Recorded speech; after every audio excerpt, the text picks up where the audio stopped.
everybody, welcome to the In All Things Give Thanks Pillow Along. This pillow was on deal of the week not too long ago, and I grabbed the digital version and the quilting files. Let's get this made in time for Thanksgiving. I've put together a 4-week schedule. This is free on my website. It's linked in the description box below. We are in week 1. We're launching the pillow along. We're going to gather all of our materials. I'll show you everything you need for this pillow, show you my fabric choices and how I'm going to organize everything. Weeks 2 and 3 we'll be making up the blocks to make the pillow. In week 4 we'll do the last few filler blocks, assembly, and then we'll talk a little bit about alternate layout ideas in case you don't want to turn this into a pillow. Let's start by going over my fabric selections. This project came out in 2023. You may still be able to find kits available for this at quilt shops or maybe on Etsy, but I pulled fabrics from my stash. I'm using the Autumn fabric line by Lori Holt. It's got great fabrics for this project. These are actually the fabrics I'm not using. Let me show you what I've pulled. When I was pulling fabrics, I went down the list and I looked at the colors and the prints and tried to find something similar so the overall feel of my project will look just like it's pictured here. The fabrics are featured on pages 6 and 7 of your instructions. You can grab your instructions and follow along as I show you my fabric picks.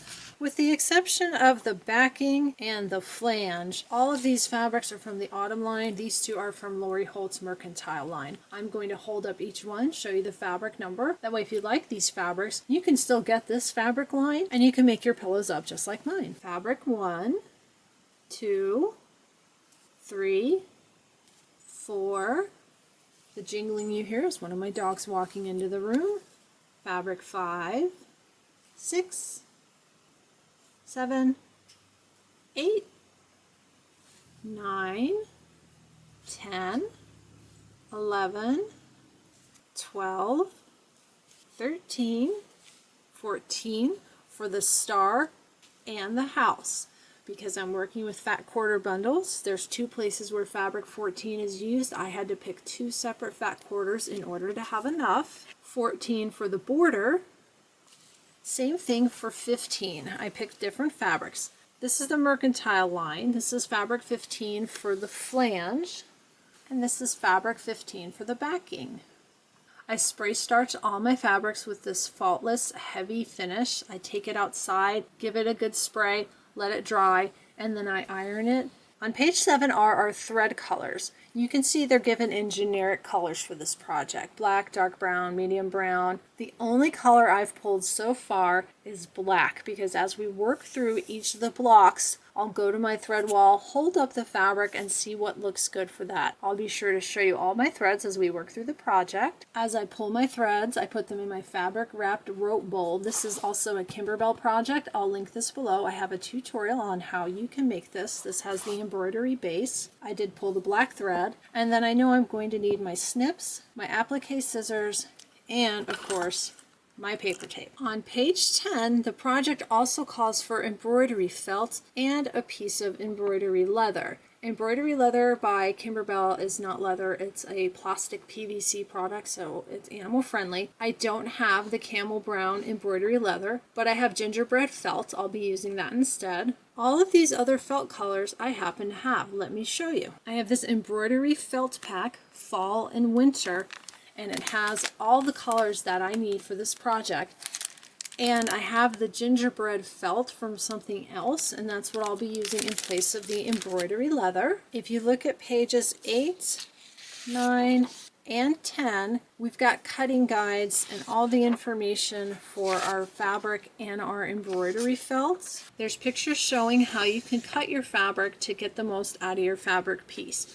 Since I'm working with fat quarters, I'll be cutting mine a little bit differently, especially any piece that might call for yardage. I may have to get a bit creative. On page 6 and 7, with each fabric, it tells you the fabric number, where it's going to go in the project. We'll be looking at the pillow section during assembly, and it gives you a standard size and a block by block size.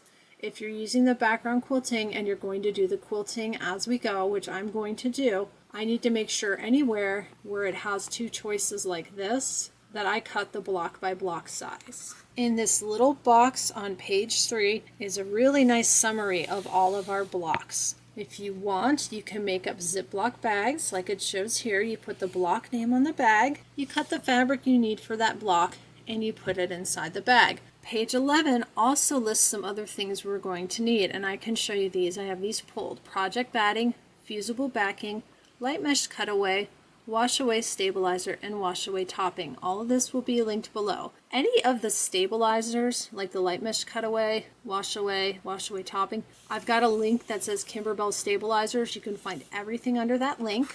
I'll show you what everything looks like. This is the project batting. We have our light mesh cutaway stabilizer, fusible backing for our fabrics, and then we have two wash away products. We've got the wash away stabilizer, it's this dark blue color, and the wash away topping, it's the light blue color. As you can see, I have nothing cut yet. That's what I'm going to be working on this week. I work on these projects right along with you. I don't work ahead. Let's talk about what we need to do to be ready for next week to start making our pillow. To prep for week 2, we need to look at instructions for the maple leaf block. We're going to make 2 of these: the pumpkin, the wreath, and the house. Let's get a look at these. Let's start with the maple leaf block. We need to make 2 of these. You'll see there's a note here that says materials listed below are for 1 block only, and that's fine. In your cutting guide, you'll see maple leaf block 1, maple leaf block 2, and it'll reference the fabrics you need. We'll need our light mesh cutaway, and then it tells us to iron fusible to the wrong side of the background fabric. When you're cutting and prepping ahead of time, always look here. The wreath block is on page 16. We're going to need fabric and felt for this one. If you don't have the embroidery felt, use fabric. It'll be fine. It tells us we're going to need our light mesh cutaway, fusible backing, and to put fusible on the wrong side of the background fabric. The house block has both fabric and the embroidery leather, and that's why it has the wash away topping listed. I'm not using the embroidery leather, so I may do this a little bit differently. We need to iron our fusible to the wrong side of all fabrics except for the background 2 fabric. Make sure to download your free schedule, get all your materials ready to go, and next week we'll work through the first 4 blocks. I look forward to making this pillow along with you. Please like, subscribe, and share. I'll be bringing lots of fun projects between now and the end of the year. We're going to work on smaller projects like this pillow. Any feature quilts, I'm going to save until next year. Let's relax, enjoy our holiday season, and make some fun crafts together. Thanks for watching. See you next time.